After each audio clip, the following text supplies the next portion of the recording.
நம்முடைய மிக முக்கியமான தலைவர்கள் எல்லாம் போகிற இடத்திலெல்லாம் என்ன சொல்கிறார்கள்? டாக்டர் அம்பேத்கர் அவர்கள் உருவாக்கி வைத்திருக்கக்கூடிய அரசியலமைப்பு சட்டத்திற்கு ஆர்எஸ்எஸ்ஸால் மோடியால் மிகப்பெரிய ஆபத்து இருக்கிறது அப்படின்னு தொடர்ந்து சொல்லிட்டு இருக்கிறாங்க இல்லையா? கையில் அரசியலமைப்பு சட்டத்தினுடைய நகலை எடுத்துக்கொண்டு இந்தியா கூட்டணி தலைவர்கள் இந்திய மக்களை பார்த்து பேசிக்கொண்டே இருக்கிறார்கள். அவ்வளவு பேராபத்து இருக்கிறது.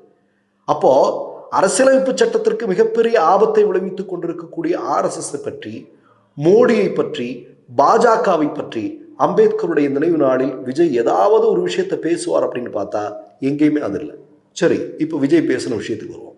அதாவது அவர் என்ன சொல்றாரு அப்படின்னா, அதாவது அந்த உரையை முடிக்கிறதுக்கு கொஞ்சம் முன்னாடி அவர் சொல்றாரு, கடைசியாக ஒன்று சொல்றேன்.